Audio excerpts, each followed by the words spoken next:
Xiluva leader Bongani Baloyi is calling for the abolishment of the constitution, saying it should be replaced by a parliamentary supremacy type system or governing system, shall I say. Baloyi, former DA mayor in the Midvaal local municipality and Gauteng Action SA leader, says when Xiluva is elected into power, it will reduce the cabinet by half and reduce municipalities to 60 districts and devolve provincial powers to districts. Xiluva leader Bongani Baloyi joins us now to expand a little bit on this administration idea that he is proposing. Good to have you, and thank you very much for coming on this evening here on In Focus. Thank you so much, and thank you for the opportunity. Well, one would say it's not necessarily something new in South Africa. It was there in the 1800s. We've since evolved into some kind of a hybrid system. Either way, those who are calling for the abolishment of the constitution are saying, no, this is a British type of thing. Even if we go for the parliamentary system, it would still have its origin somewhere in Westminster. Why would it be any better from what we have now? Look, the first point we make when we speak about how we want to restructure government in our Rescue South Africa plan, we emphasize the point that the current constitutional democracy has yielded only, in fact, minimal marginal democratic dividends to South Africans, mainly Black South Africans. So as we evaluate the effects of democracy over the past 30 years, it has led us to the conclusion that with this marginal benefit or increase of services and improvement of life to a majority of the people in this country, mainly Black people, it has been insufficient. And therefore, some of the challenges that we face today are as a consequence of the fact that more and more the judiciary has been playing a mainstream, a very important role in our politics, informing policy, not supporting policy, and also declaring policy to be unconstitutional. And therefore, we believe that the area of policy should be the exclusive domain of our parliament. And we therefore believe that parliament should retain its legislative authority, and secondly, should be the highest constitutional authority in the country. We do live in a representative democracy, though, and parliament is a legitimate platform and has the power which it derives from the will of the people. Unlike back in the 80s and the early 90s, where parliament was actually formed only by a minority and subjugating Black people and preventing Black people from participating, and therefore not representative and therefore illegitimate. I think in this case, it's important for us to consider a change in the system, and we believe some of the challenges we have today are as a consequence of the system that we have.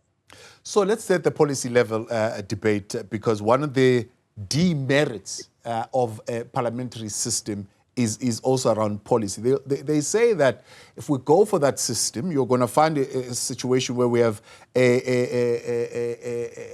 challenge where there is no continuity of policy. So different parties come into power, they will ignore the development projects that are started, for example, by the previous party.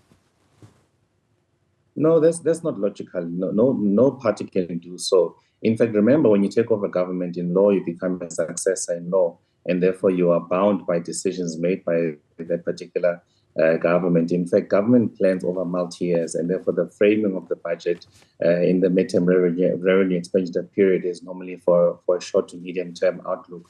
So you can't come in and treat government like a Porsche and make a U-turn and a donut. I mean, this is a code 14 that you must turn gradually.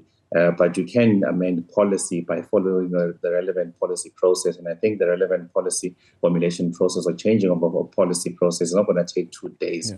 It's going to take a thorough process where you have to go through relevant areas that have been predetermined that will ensure that you have gone through the requisite process to form policy. So that fear is, I think, it's a fear that's not founded in appreciation of the reality, and it's a fear that does not actually exist, because this is government, because government continues, whether we like it or not. Those who come in cannot immediately change all priorities of government. They must work within the midterm budget revenue expenditure framework.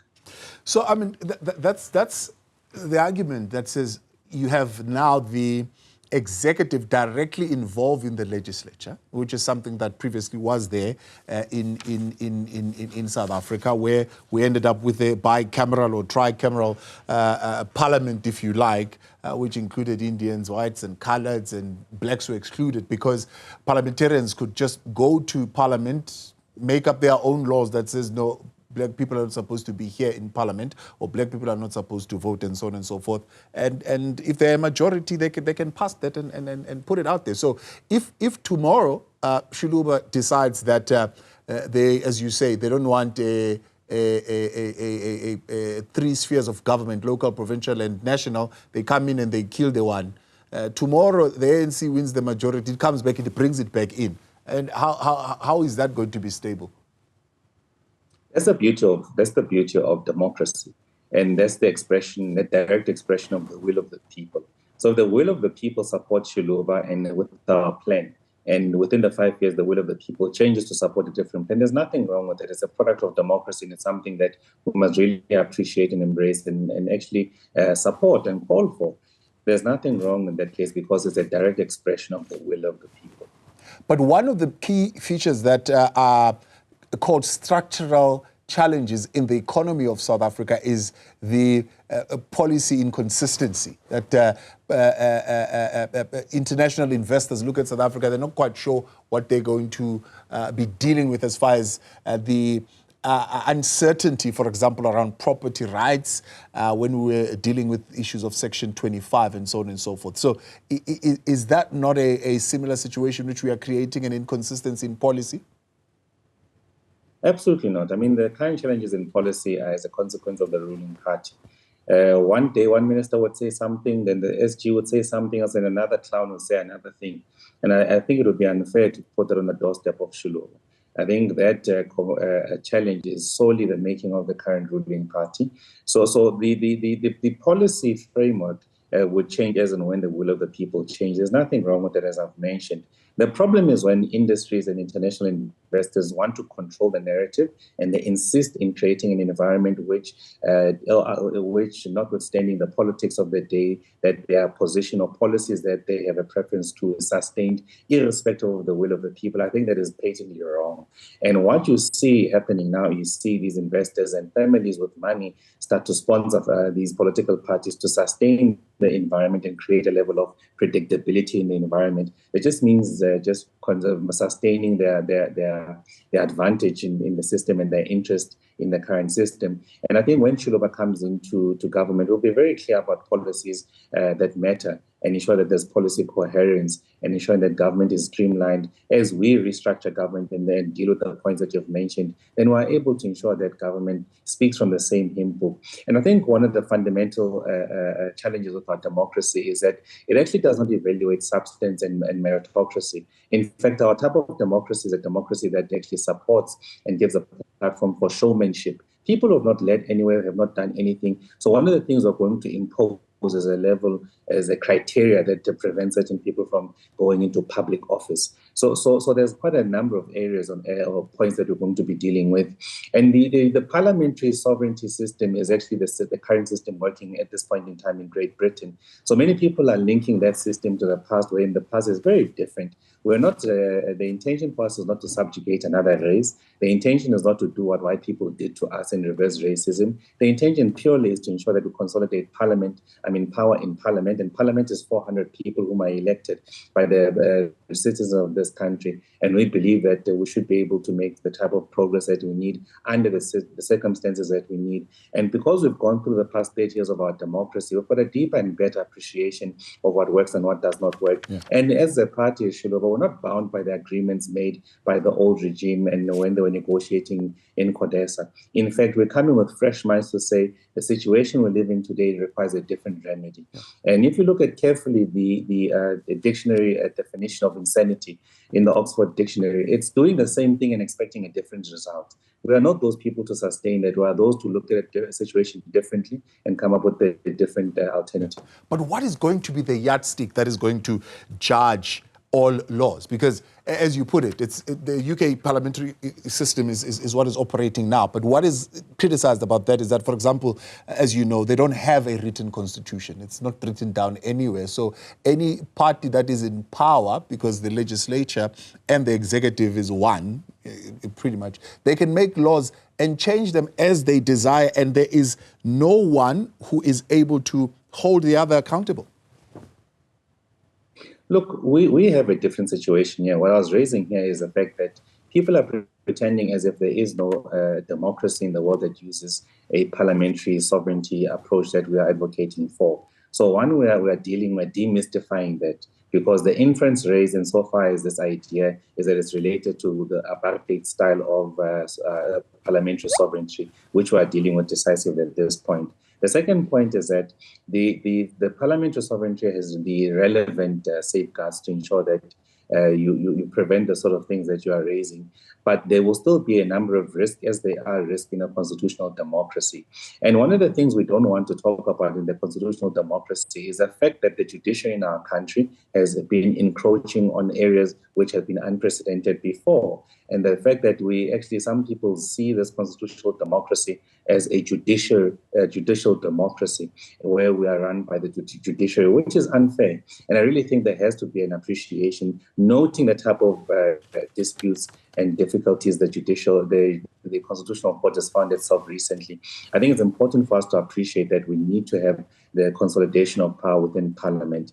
There are a number of risks, but there are also risks within the current system. And I firmly believe that with the ability to make these laws, we are able to consolidate and deepen the project of transformation in the country, and deepen the issue of investing into improving lives of Black people, and ensuring that we build industries and we build pioneers who are going to lead in the finance sector and the insurance sector and retail sector as well, to rival the contemporary big stores that we have at this stage, which are Black-owned and which we'll be supporting. So to direct the state resource, we need to create a particular environment. But at the same time, we also need to create a particular environment to deal with the contemporary challenges we have, and where the rule of law can strengthen and enforced. And we firmly believe that that can happen under a parliamentary sovereignty. So the other argument is that, for example, pushback from the opposition will be curtailed, because if you have a party with the majority in that parliament, in that legislature, they can make and amend laws as they want, and there is no court that is going to come and push back. Currently in South Africa, you can appoint a director of public prosecution, and if that appointment is unconstitutional, you take it to court, and the party is forced to reverse it. It's one example. There are many other examples where particular decisions would have been taken, and the courts would question the rationality of the executive in making that decision. For example, the disbursement of the tourism rescue fund during COVID, challenged in the court. And the court says, no, that decision to exclude white people was improper. So those things are still happening even in this dispensation. And if you have now a majority party that can make and amend laws, the opposition loses that power to push back. Well, firstly, those challenges we must place at the doorstep of the African National Congress on the basis of the decision that they've been making. The second part is that with this type of system that we are proposing, the judiciary would implement and interpret the law. And if there's a challenge, the challenge on the laws that have been passed, the basis to challenge it would be on the procedure that was undertaken, not the substance of those. But there will be also a minimum understanding of what is required, that the laws that the Parliament approves and adopts must be laws that conform to a number of statutes that we have agreed to as a country. And I think the Bill of Rights is a good starting point for us as a country to ensure that we sustain those laws, that it's in uniformity and conformity to those standards that we've put in. So I really think for us, that's how we would approach the issue and the matter. But we will also be very clear that if you reflect on the current constitution we have, there's a number of things that became an afterthought in the constitution, which tells you that basically the drafting of the constitution did not have, insofar as we would wanted it to be, the poor people at the center and heart of it, because a number of the things happen to be an afterthought. And we need to remedy that. We can't take away the fact that we are where we are today, and the fact that there's been the type of marginal development in the lives of Black people, and the mere fact that still today white people take home more than Black people. So we can't wish away those things, and we can't just expect those things to change within a constitutional democracy which has failed for the past 30 years. You need a different response to the situation we're facing today. And a different response starts with restructuring government. Restructuring government starts with moving away from a constitutional democracy to a parliamentary sovereignty. So how are you going to draw that distinction between constitutional laws, for lack of a better word, and ordinary laws that we will all adhere to? There will be normal administrative actions that can be taken on the administrative parts of government. That's very clear. But the supreme authority on approving laws shall be Parliament, as opposed to being able to take it to the judiciary in substance, as opposed to taking it to the judiciary just to deal with the procedure of the approval of the particular act. But in terms of all the administrative decisions of government, those can be reviewable. And finally, I mean, the one other criticism of it is that this leads to dictatorship of the government with an absolute majority, something similar to what, for example, was seen in India at some point when they were putting that system in place. Look, we've got a representative democracy currently. I don't see a dictatorship manifesting in our current situation. If it did, I mean, let's also draw the influence of Britain. Is there a dictatorship in Britain? I don't think so. So it's just fear-mongering. And I think the majority of the fears are as a consequence of who we are as a people. So it's effectively, this move is effectively consolidating power within Black hands. And I think that's the biggest challenge that people will be facing. Bongani Baloyi, appreciate your time. Thanks so much for coming on. Where they are, Bongani Baloyi of Xiluva, there suggesting a parliamentary supremacy